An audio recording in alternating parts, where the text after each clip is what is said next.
should be important for everybody, including the media. But they don't really cover it fairly, I will tell you that. It's shocking. Please sit down. Thank you. We gathered here today for a truly solemn occasion. Throughout this hall, I am joined by heartbroken Americans who have lost parents, siblings, children, grandchildren, and treasured loved ones to the scourge of illegal immigration led in by the past administration. Millions and millions of people from jails, millions and millions of people from countries that we don't want to know about. Drug dealers, murderers, 11,888 murderers were allowed into our country by the Biden administration. These are the angel families that we love, that for decades our government betrayed and our media totally ignored, and I've seen it. When I first got involved with the angel families, I had a meeting. It was so sad. And they got up and spoke, and the media literally just turned off the cameras. They didn't want to hear them. It was my first glimpse as to what was happening. These are sick people that cover stories like that, or that don't cover them, which is worse. Everyone in this room not only suffered an infinite loss, they were the victims of politicians who put the comfort of foreign criminals before the safety of American citizens and American patriots. Their stories were censored and suppressed like maybe almost never before, so that the politicians could open our borders and allow our nation to be invaded. If we didn't win the election, our nation would right now be destroyed. But under the Trump administration, their suffering is forgotten no longer.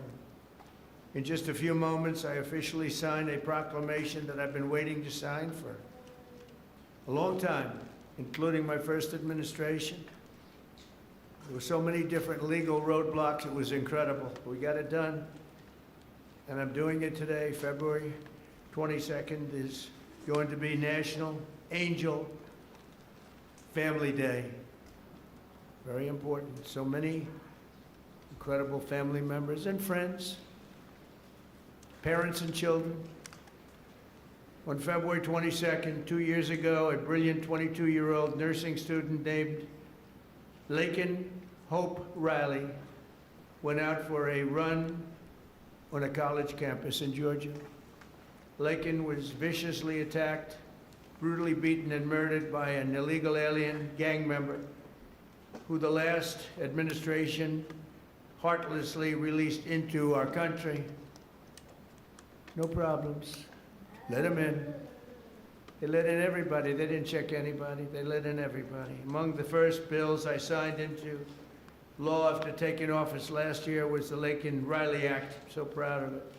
To ensure illegal alien criminals are rapidly removed from the United States of America, if that's okay with the media. That bill has already been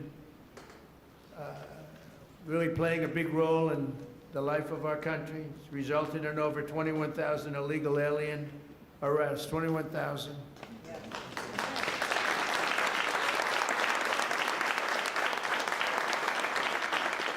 We're joined this morning by Laken's parents, who I have gotten to know. These are incredible people.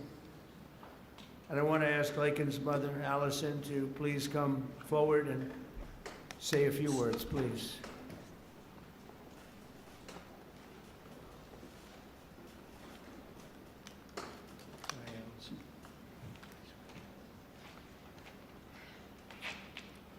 Well, this is unexpected, but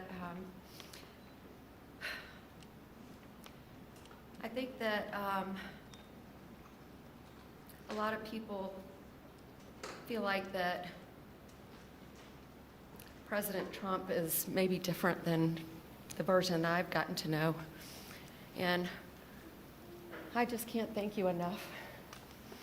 You have said from the beginning, literally the day after this happened, that you would not forget about Laken.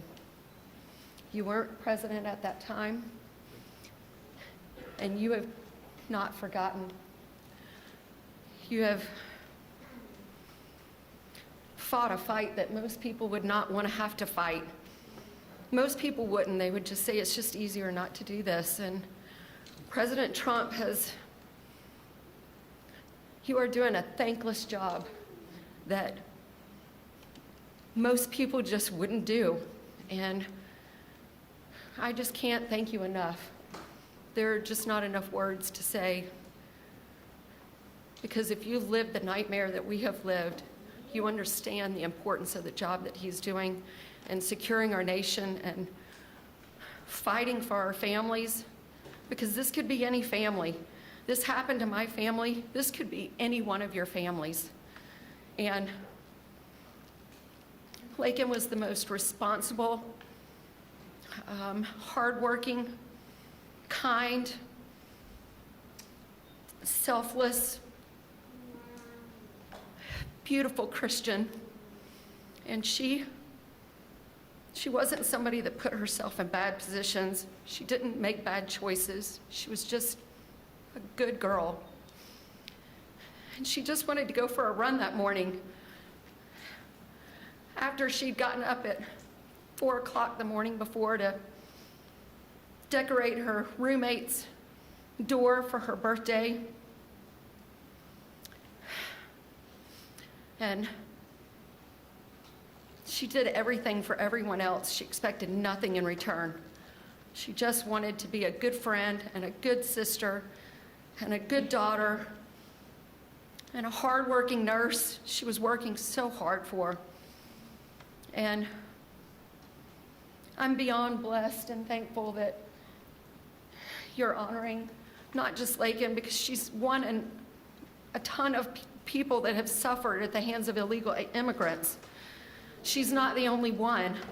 And so thank you for honoring all of them, not just Laken. And we're just beyond grateful.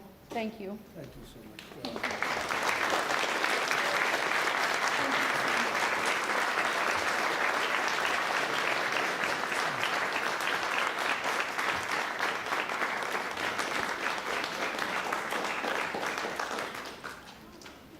Thank you very much. Amazing, Allison. You have to go through this. Doesn't get that much easier, does it? Right? Even with time. It's been a while now, and it doesn't get that much easier. But I want to thank you for your incredible courage. We're all courageous in a sense. Everybody in this room is courageous. And we're willing to tell the story. And that, I don't know why the news doesn't want to hear it. The Democrats don't want to hear it. The radical left, they don't want to hear it. What's not to hear? We want to stop murderers and criminals from coming into our country. I watched the mayor of Minneapolis. I watched these people saying, we want to protect murderers. I don't get it. Something's sick. They're sick. Can't have a country like that. So we appreciate the bravery of everybody in this room, actually. And Christy, I want to thank you, and I want to thank Tom in particular for, we have a border that's 100% closed now. 100%.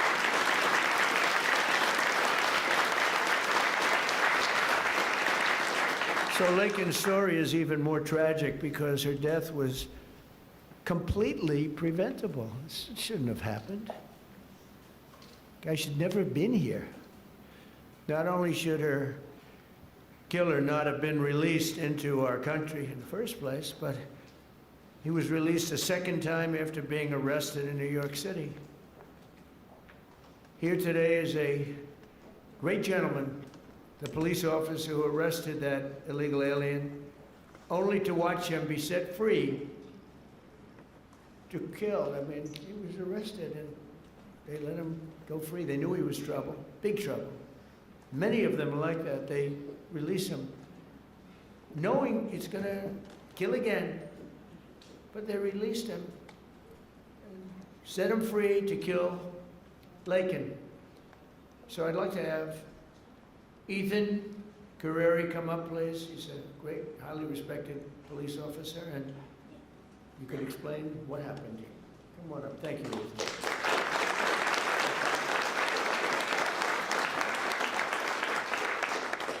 Mr. President, it's an honor to be here today, and it's an honor to be speaking with you guys. My name is Ethan Carreri. I'm a police officer in Palm Beach County, Florida, and a former New York City police officer. While serving the New York City Police Department, I personally arrested Jose Ibarra for endangering the welfare of a child.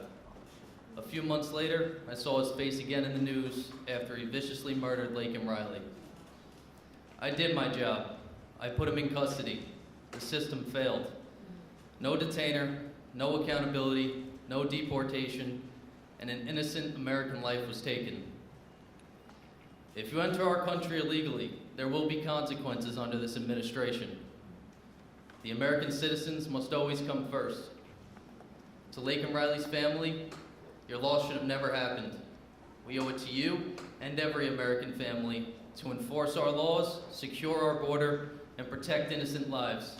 Mr. President, thank you so much for having me here today, and thank you for all you've done for our country. Thank you. Thank you very much.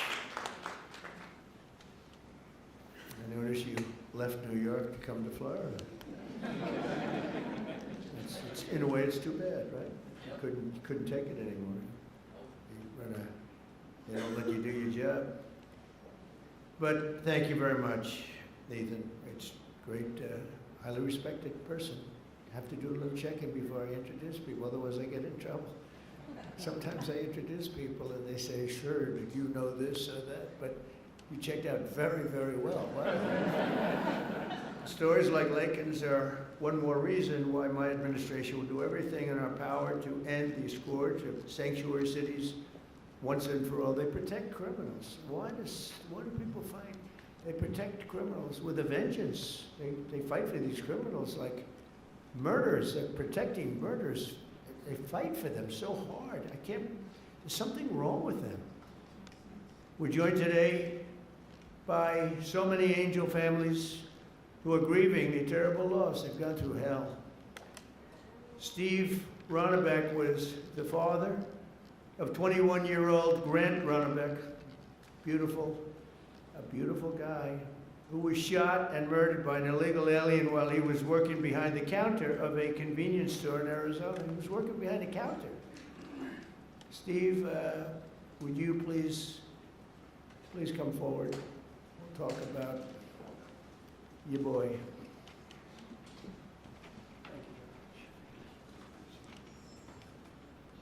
You know, I spent some time with President Trump in his first election. President Trump talked about Grant even before he was elected in 2016. And finally, we had hope. We had hope that it was going to end. I was just talking to Secretary Noem that we all sat around the table one day during one of our visits to Washington. And again, the word preventable came up. All these deaths at the hands of illegal immigrants are preventable. They could have been stopped. We could have done so much more, unfortunately, at the hands of an election that we questioned. Somebody took their foot off the brakes, put their foot on the accelerator to let these people into our country. And it wasn't just regular people, it was criminals, it was murderers, killers, rapists. And now today, we are finally going to see that somebody's going to remember all of our loved ones. They're going to remember the names, and they're going to remember what we've all been through. Thank you, Mr. President.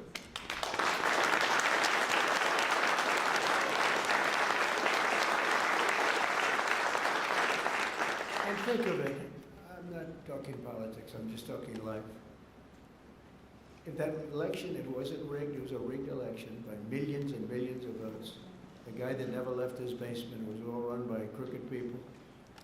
COVID was a little bit of a shield. We had a lot of things going on. But it was rigged by millions of votes. We did great in that election. If that election wasn't rigged, every single one of the people in this room right now would not be here. You'd be home with your son, daughter, family. We had a strong border. You know, we solved it twice, Tom. We solved it In 2016, the border was bad. Nothing like it was this time. It was like beautiful compared to this time. This was legendary. In the history of the world, there's never been a border like this when millions of people poured in. At least 25 million people. And many of them were the wrong people. Many. You know, when countries fill up the caravans, they don't fill them up with their finest. I wouldn't. And I would do exactly what they did if the United States would be willing to take all of our criminals and people, or people that don't work. But they are smart people. I got to know most of those leaders. I know them. I said, what are you doing? They said, look, it was a totally open border. They saved hundreds of millions of dollars. And they gave it to us, and we've done a great job. Tom Holm, Christine Holm, our people have been incredible, the job they've done. And they take nothing but abuse, but you know, they're sort of pretty hardened to that, I think, because they know they're doing the right thing. It just amazes me that there's not more support out there. It's just, we actually have a silent support. I think it's silent. I think it's well, that's how I won. I got probably 85 million votes. They say 78 million, 79 million. They cheated at this election too. It was just too big to rig. Too big to rig. But they cheated like hell. They can't win on policy. Men and women's sports. We have a new one though. Voter ID. I think that's as crazy as they won't approve voter ID. They won't approve proof of citizenship.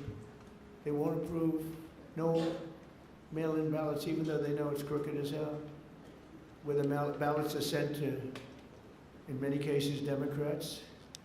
Republicans don't get theirs, and they're calling frantically to get their ballot. A Democrat will get 3, 4, 5, 6, and even 7 ballots. And then we're supposed to win. That's what they're good at. They're professional. Cheaters. But we wouldn't be here right now. I'm just thinking as we're going through it, because we've suffered through it together. I suffer for the country. I mean, it's the people I've gotten to know, the mothers and fathers, mostly mothers and fathers. Husbands in some cases, wives in some cases, but mostly mothers and fathers, what they have to go through. Also with us is Marie Vega, the mother of Javier Vega Jr., the retired U.S. Marine and Border Patrol agent, so respected, who was murdered in front of his family by 2 illegal aliens, bad ones, really bad ones. People you could look at them and you could say, trouble. Trying to steal his family's trucks. He wanted to take everything the family had, but the trucks in particular. Marie, please come forward. Thank you, darling.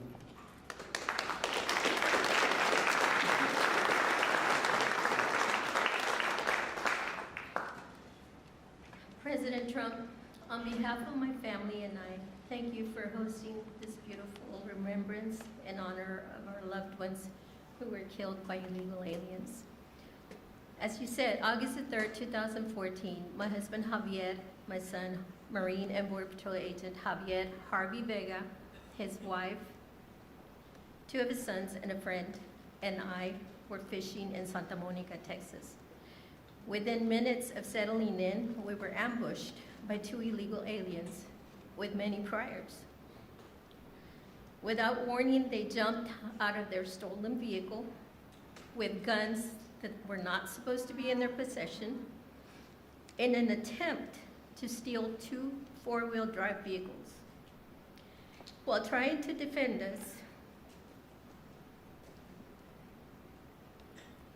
Harvey was shot in the chest and killed. My husband, Javier Sr., was shot in the back. Remember, you all, children were there fishing with their friends, and they just kept shooting. You could hear the bullets just whizzing past you.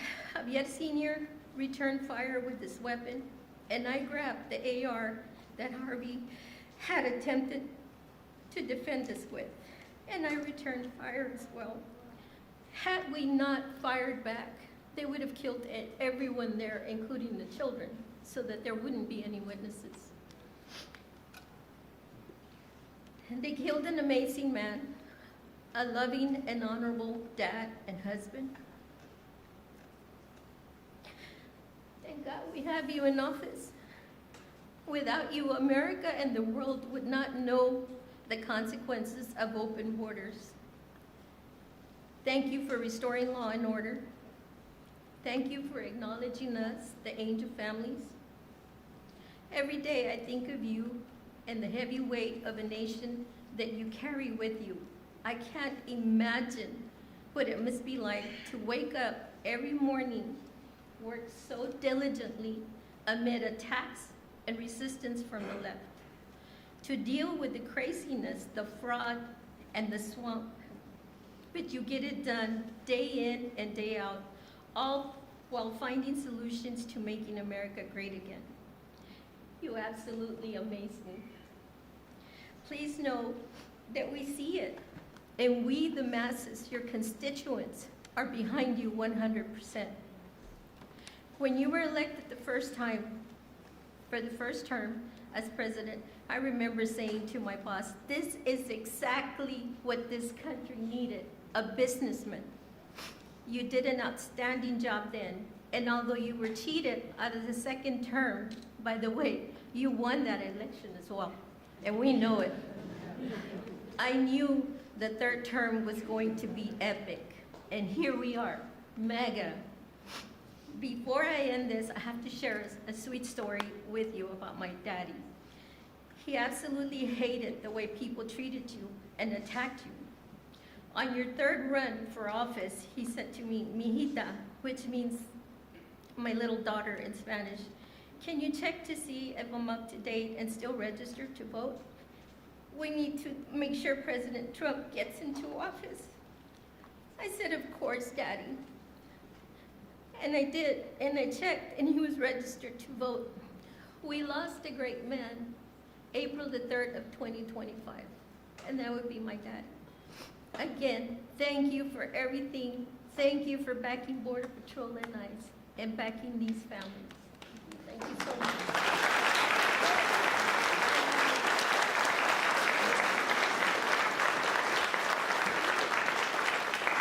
So beautiful.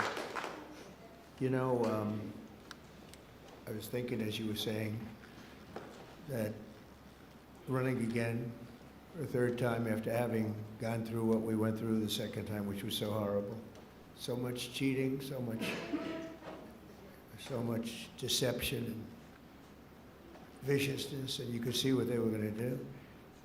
And I'm here now, and it's a much more powerful term than my second term would be. And much more powerful. And one of the reasons is everybody sees how bad they were. And I had to go through, and I still do, fake stories, fake polls. And I had polls for the election that showed I was going to get swamped, and I won in a landslide. They were fake polls because polls are tough. You know, when you get a fake poll, I get them today. I saw one today that I'm at 40%. 40%. I'm not at 40%. I'm at much higher than that. I mean, I'd love to run against anybody. The real polls say you kill everybody. It wouldn't even be close. But you go through the fake polls, you go through the fake stories. And I said, you know, it was good because this is really a much more powerful term than I would have had if I had run, because it was just one of those things. There would be nothing to compare it to. And now they compare it to Biden and that horrible, horrible administration. And I mean it, it is more powerful. Our military is much more powerful. We rebuilt it mostly in the first term. Then they gave away a chunk of it. And as much as it was, it's very small relatively, Tom. But we gave it to the Taliban. Just walked out. We could have taken it with us. They said, oh, I think it's cheaper to leave the planes. Just put a little jet fuel and fly it to a neighbor or fly it right home. Sir, I think it's cheaper. I think we'll save money by leaving a $150 million jet on the runway. These people are crazy. But I said, and I've said to a lot of people, it's much better what happened. But not for you people, it's not. And then I go back and say, but I wish it didn't, because every one of your loved ones would be alive today. Everyone in this room, I think, maybe there's one where it could have sneaked through during our term, but I don't think so. We had a very tough border. We had we solved it in 2016, and we had a very strong border. I would say nothing is as strong as what we have now, but we had a very strong border. We had a good border. We had a sane border. It was sane. And I say, I like this much better, much more respect. You know, you read about all these crazy shooters, but they only go after consequential presidents. They don't go after non-consequential presidents, you know.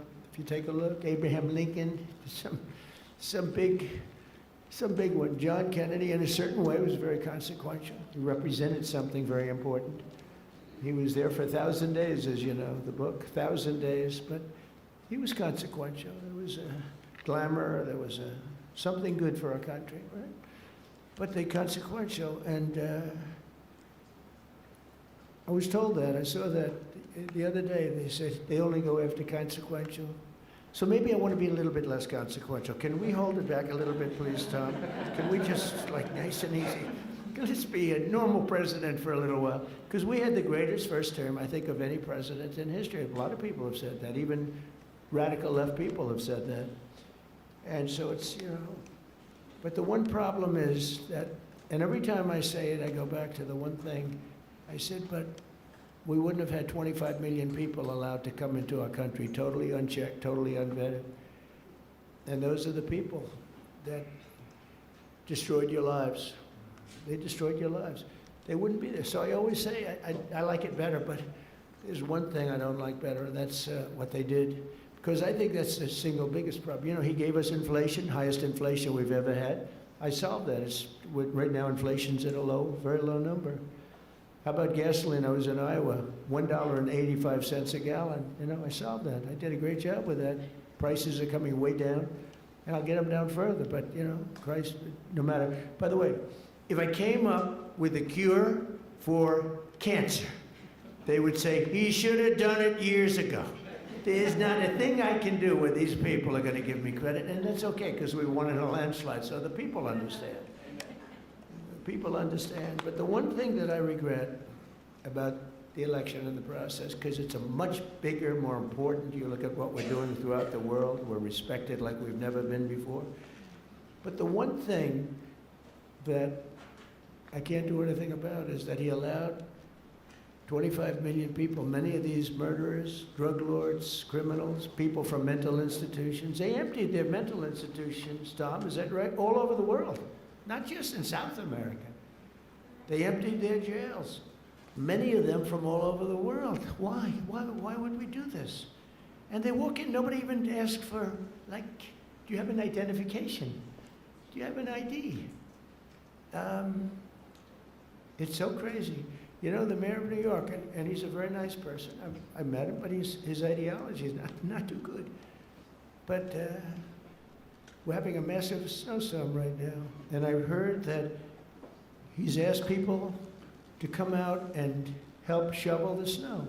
Okay, so you get a shovel and you start shoveling, right?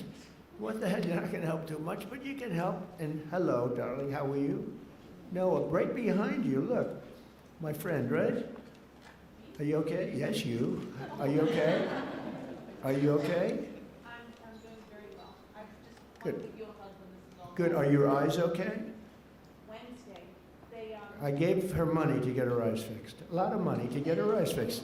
That doctor ripped me off, but that's okay. And when do you go? Wednesday, I go for surgery. It was postponed because they said the grief caused me to have 2 heart attacks. Well, you get them done. It's an operation, but it's 100%. You know, it's great. It's Wednesday. Good. You're gonna have 20/20 vision. You know, she's almost blind, cataracts. She's almost blind, and with one operation that will take a very short period of time. Hope you have a good doctor. I also He's an expensive doctor, top of the line, right? But you know what? You're gonna have 20/20 vision. Because I noticed you're wearing glasses. I saw you yesterday on television wearing glasses, and I said, well, but anyway.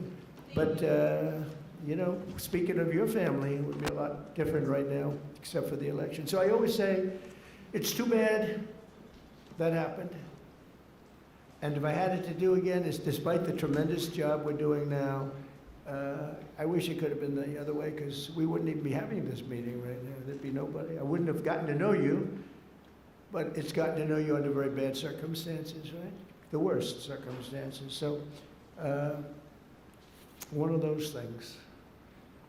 But the thing I can't understand is why the press isn't more supportive. They're so dishonest. The stories, the polls, they poll you, they say, oh, the angel moms. I think the angel moms are the finest people I've met. I mean, the angel moms and families and dads, but these are unbelievable people. Why are they so angry with angel moms? They had their child killed. Stories that are so horrible, I'm not going to mention. A couple of people are in the room. What they did with the child after they murdered the child. It's not even, and these people are actually on the side of the criminal. I don't get it, Tom. Someday, you're going to explain it to me. But I don't think you can either. It's crazy. Laura Wilkerson is another American mom whose 18-year-old son, Joshua was horribly beaten, tortured, and murdered by an illegal alien who went totally crazy and just went to school. And I'd like to ask Laura to come up and say a few words about Joshua. Please. Hi. One of my original friends. Thank you so much for having me today. My name is Laura Wilkerson, and I want to thank everybody for their help in gathering us here, the American Border Story and the White House, and all of your helpers. I thank you for that.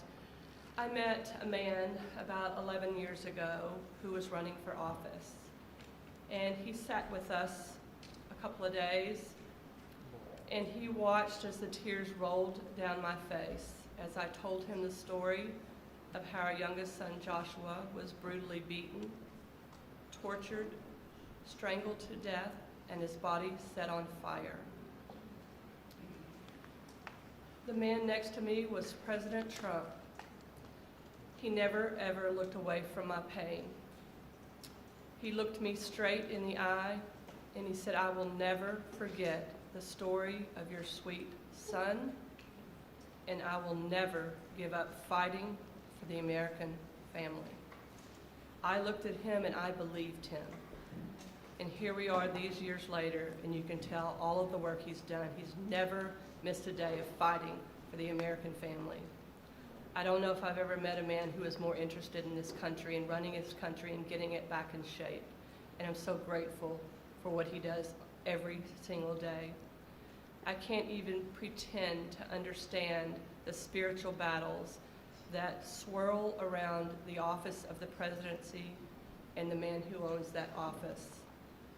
I would ask that God breathe a fresh breath of air through this administration so that he can calm those spiritual battles and allow our president to continue to do the hard work. Jesus works on my family every day, still healing us today. And I am just so incredibly grateful for the man who's in office, who never quits. He is sidelined so many times, but we know the man, Jesus, who can take care of that. And we pray today in his name that he will sweep through this country and make it right again. Thank you so much for having me.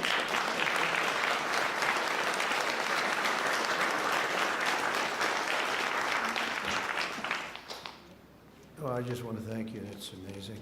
The words are so beautiful, so beautiful. I get introduced often, and I'm getting introduced by people. In many cases, they hate me. And they don't give me nice introductions like that. But all we're doing is the right thing. It's sort of simple, right? It's sort of simple, and but not simple for you. And that's when I was running, actually. That was before I won. I didn't know if I was going to win or not. I was running against 17 politicians. You knew. I knew. But no, I never forgot that. Jody Jones is a loving brother whose cherished sibling Rocky was killed by an illegal alien monster, real monster, who went on a deranged crime spree after being released from prison as part of a California sanctuary city policy. Jody, please come up. Thank you.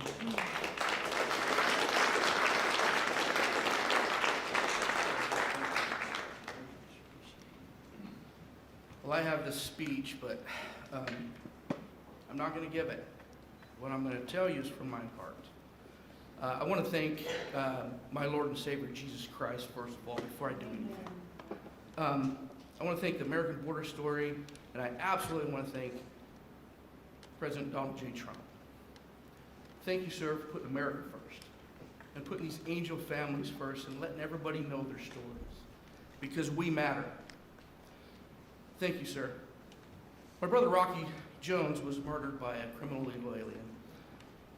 He was simply at the wrong place at the wrong time. This man was arrested, released, and within 24 hours, he went on a shooting spree in Central California.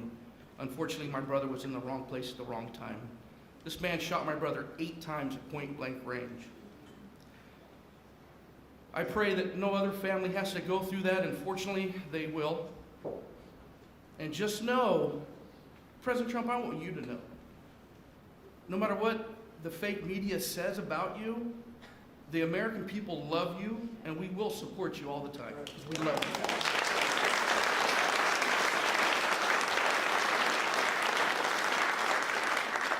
I'm sick and tired of hearing these Democratic politicians stand up on these podiums and say how sorry they are for seeing these criminal illegal aliens being ripped apart from their families. What about us? What about the American family? What about us?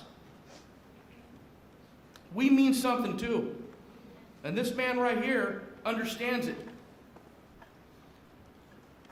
I was listening to Grandma Cook, and she said thank you to President Trump. And I love that lady. I don't even know her. I just heard her. I just got the fire inside of me. I'm like, wow, that's an American. I love America. I want you guys to understand this. Americans are not racist. We're not xenophobic because we want a safe America and we want to put Americans first. This man's not racist because he wants to put Americans first. Are you kidding me? I know you guys hear it all the time, but we are not. And I'm going to tell you something. I love America. I love Donald Trump. I love my family. And by gosh, I love America. Thank you very much, Donald Trump. President Trump, you are the man.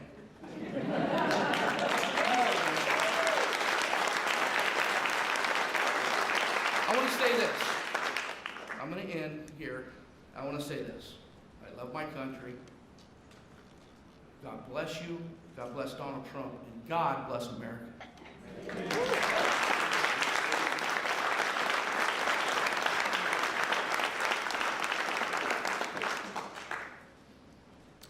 Thank you very much. It's incredible. I want to now introduce somebody that I get to know pretty well. We just had a little discussion. One of our mothers, Patty Morin, who lost her beautiful daughter Rachel, and Tammy Nobles, who lost her daughter Kayla. Your daughters would be unbelievably proud, and they are as they look down. I'm sure they're looking down. And they'd be very proud of you, and they're thanking you right now for your courage. You've gone through a lot. I know you. And I just have to recognize some of the families. I mean, the families that are here this morning, I know many of them, not all of them. And you know, it grows at a pretty strong level, nothing like it was in the past. You remember when, during the campaign, Biden would say, and then I guess Kamala, it's the same thing, same ideology, same level of intelligence, I think. But she would say, and he would say, no, it's wonderful to have the people come into our country. These are fine people, these are nice people, and they don't commit crime. And I called Tom home and I said, what's the story on that? Because I think they're really violent. And Tom would say, these are the most violent people in the world. They're coming in. These make our, I remember you said, these make our criminals look like choir boys. And you know what? You were right. You were right. But I want to thank those two people because what they went through. And I want to recognize all of the families here this morning who have lost loved ones, a lot of families. Thousands are not here, and they're feeling just the way you do. sad. And continue to fight. You know, they say time helps, but I've seen some people, and the time isn't really not helping that much. Time, they say, it heals all wounds, but it's not. Do you feel better now, or the same? You got to feel a little bit better. You got to let it, but it's not like the phrase, wonderful phrase, time heals, like everything's good. Excuse me? We feel good that you're here now. Yeah, I know. We'll continue to fight, though, and we'll stop this horrible situation, and we have stopped a lot of it. A big thing, you know, you saw that murders are down for the most in 125 years. That's before my father was born in 1905. 5 years before my father was born. My father was great. But, so in 1900, 125 years, the murders, the lowest rate. You know why? Because I closed the borders, and we got a lot of people out. It's not just closing, we got a lot of people out. Washington, D.C. is now a safe. So we don't want to close the borders for them. We got a lot of them out, and we got many of the worst ones out. Go for them first. But I want to conclude by reading part of a letter I received earlier this year from two heartbroken grandparents who will never again see their 8-year-old granddaughter after an illegal alien ran her over with his truck purposely. They wrote to me, "We are hurting so badly, and now know that the hurting in our family will never go away. It never, ever will go away. We're not seeking notoriety. We don't care about press coverage, but we do want our girl to be remembered. We want people to actually know how preventable this murder was. And lastly, we want the American government to be accountable to its citizens." True, they should be accountable for what they did. That's my administration, and I will tell you, fighting, and we're fighting so hard. All of them, everybody together is fighting. We're putting American citizens first. We're defending American lives. And we're fighting for every angel family. Angel families are beautiful families. They're beautiful families. That was my first, early on when we first met, that was my first, I didn't know about angel families, you know. I never did this before, right? I was building buildings and things. But I said, I can't believe it. My first meeting, they were so angry at the press, at a mom who lost her daughter so violently. Right? You might have been there. The first meeting, I said, this is strange. What's going on? It was anger from the fake news. But the angel families, I realized very early on, I never changed. I could see how you've changed them. You know, you have to go through this stuff. But never changed. I thought they were among the greatest people I've ever met. I've met the heads of countries. A lot of them aren't so nice, but you know, they do have some power. And we've done very well with all of those people. But among the finest people I've ever met are the people in this room, and people, many people outside of this room. I know many, many more than just in the room. But we restored our border, and it's now totally secure, and our country is at the safest level it's been in many, many years. How could anyone possibly say we want open borders? Knowing, especially, let's say you did that because you're foolish or stupid or something. And you did it, but after a couple of weeks, you're going to know that the people coming here, if you're running a country, you want to send your bad people out. That was the way I looked at it. I didn't know anything about it. I ran for office, but I have a lot of sense. And I said, well, open borders no good, because if I'm running the country nearby or far away, I had no idea how far away. They came from the Congo in Africa.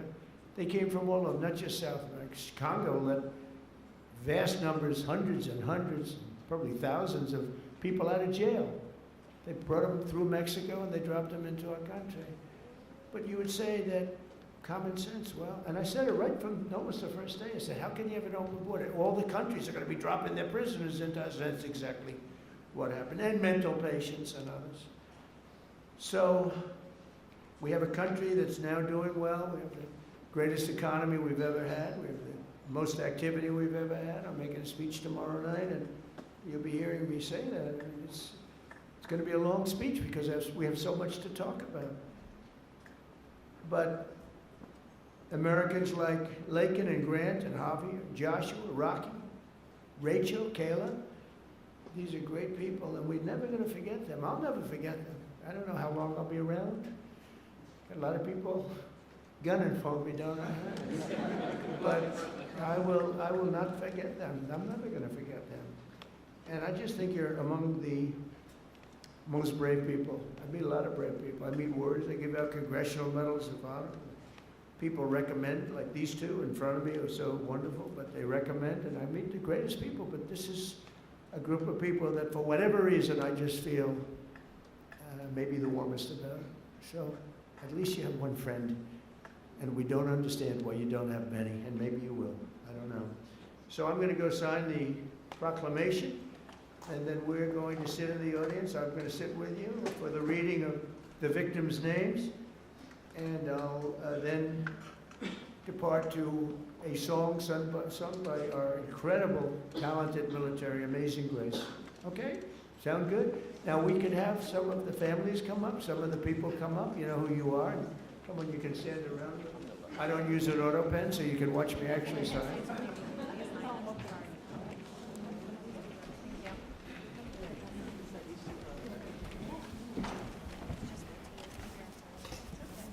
We'll do this the right way. Do you have, I want to give coins to the family, okay? Could I? I had one for you, and I couldn't bring anything inside. No, Secret Service, well, you'll get it to me. Say hi to Trump. Hi, sweetheart. My name is Emma. Oh, hi, Emma. Very Kara. Very good, beautiful. Yeah. Okay, you ready, Emma? We're going to sign this, okay? Okay.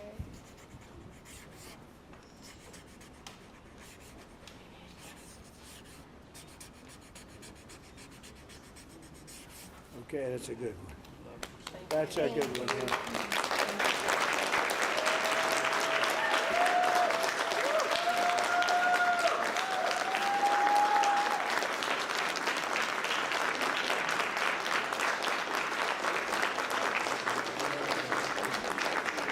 Thank you very much. Thank you. Thank you very much. You take care of yourself. You can hold that. At least for a little while before. I'm not taking it.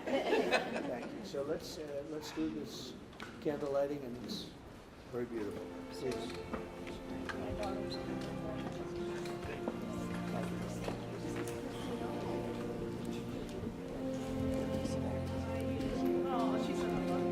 can't tell you what's in there.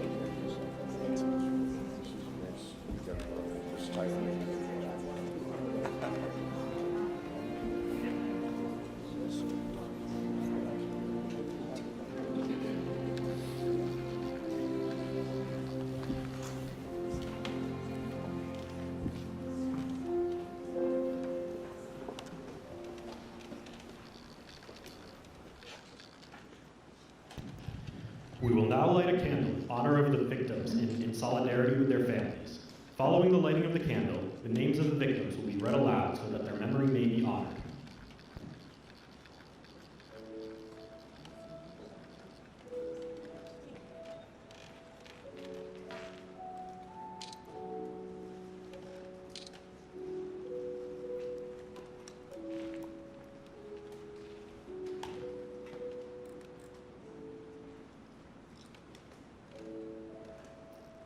Katie Abraham, Chad Eystrup, Austin Babcock, Megan Elizabeth Ida Boz, Jesse Bird, Liam Cantu, Michael Clayton, Gail Clayton, Sander Cohen, Piers Corcoran, Ronald De Silva, Jackson Davis, Christopher James De Leon, Joseph Di Tommaso, Marshall Dova, Brady English, Shaylee Estes. Lacey Marie Ferguson. Maura Garrity. Tristan Gray. Kayla Hamilton. Aaron Joshua Hampton. Brady Hyling. Susan Hine. Haley Helgeson. Kyler Holbein. Gregory Hamala. Gabriel Kaleshi Isiguzo Jr. Rocky Paul Jones. Shane Jones. Stephanie Kaufman. Haley King. Amy Courtlang. Ryan White.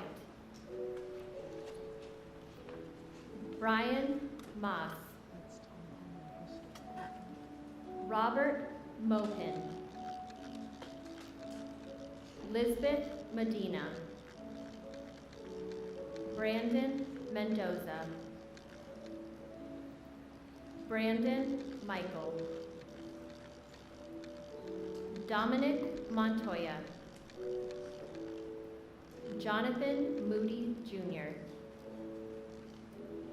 Ruben Morfin. Rachel Morin. Krisha Odette. Nicolay Osokin. Rocco Pitro. Laken Riley. Grant Ronbeck. Matthew Russell. Kayla Santiago. Danielle Nikki Shermock. Fred Schlosser. Tiara Stansberry. Kate Steinley. Joseph Story. Timmy Tarnowski. Brian Terry. Anya Varfolomeev. Javier Vega Jr. Joshua Aaron Wilkerson. Carlos Wolf. Joseph Zhang Jr.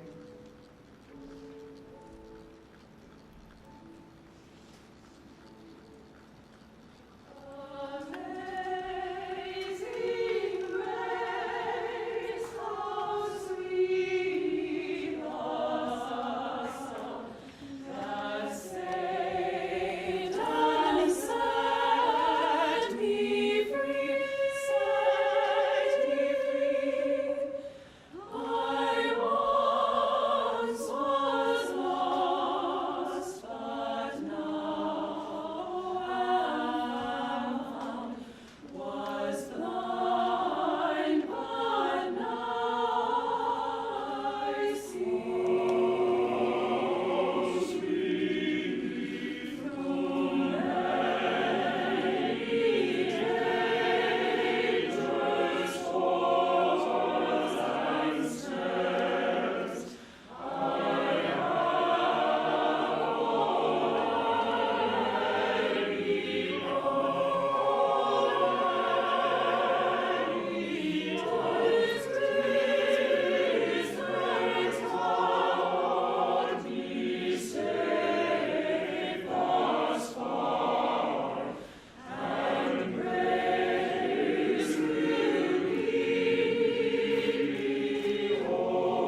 Thank you, everybody, very much.